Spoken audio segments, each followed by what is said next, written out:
بسم اللہ الرحمن الرحیم۔ السلام علیکم ورحمۃ اللہ وبرکاتہ۔ میرے پیارے بھائیوں اور بہنوں، آج ہم ایک ایسا لمحہ شیئر کرنے جا رہے ہیں جو دلوں میں روشنی اور روح میں امید جگاتا ہے۔ 13 رجب ہمیں ایک ایسی عظیم ہستی کی یاد دلاتا ہے جس کی پرورش نبوت کی آغوش میں ہوئی اور جس کی زندگی حق کے لیے وقف رہی اور جس کا نام عدل، شجاعت اور وفا کی پہچان بن گیا۔ وہ ہیں امیر المومنین سیدنا علی بن ابی طالب رضی اللہ تعالیٰ عنہ۔ وہ پہلے بچے تھے جنہوں نے رسول اللہ صلی اللہ علیہ وآلہ وسلم کی دعوت پر لبیک کہا۔ وہ ہر مشکل گھڑی میں نبی کریم صلی اللہ علیہ وآلہ وسلم کے شانہ بشانہ کھڑے رہے۔ ہجرت کی رات جب دشمنوں نے نبی صلی اللہ علیہ وآلہ وسلم کے گھر کو گھیر لیا تو رسول خدا صلی اللہ علیہ وآلہ وسلم کے بستر پر بے خوف سو جانے والے صرف علی تھے۔ نبی کریم صلی اللہ علیہ وآلہ وسلم حضرت علی رضی اللہ تعالیٰ عنہ کے بارے میں فرماتے ہیں، علی مجھ سے ہے اور میں علی سے ہوں۔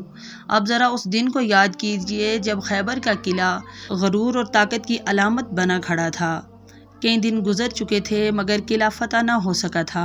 اسی موقع پر نبی کریم صلی اللہ علیہ وآلہ وسلم نے فرمایا، کل میں یہ جھنڈا اس شخص کو دوں گا جو اللہ اور اس کے رسول سے محبت کرتا ہے اور اللہ اور اس کا رسول اس سے محبت کرتا ہے۔ اگلی صبح نبی صلی اللہ علیہ وآلہ وسلم نے پوچھا، علی کہاں ہیں؟ حضرت علی رضی اللہ تعالیٰ عنہ آنکھوں کی تکلیف میں مبتلا تھے۔ نبی صلی اللہ علیہ وآلہ وسلم نے اپنے دستے مبارک سے ان کی آنکھوں میں لعاب لگایا اور وہ فوراً شفا یاب ہو گئے۔ پھر رسول خدا صلی اللہ علیہ وآلہ وسلم نے علم اسلام علی کے ہاتھ میں دیا۔ حضرت علی اللہ کا نام لے کر آگے بڑھے، مرحب جیسے نامور پہلوان کو للکارا اور حق کی طاقت سے خیبر کا قلعہ فتح ہو گیا۔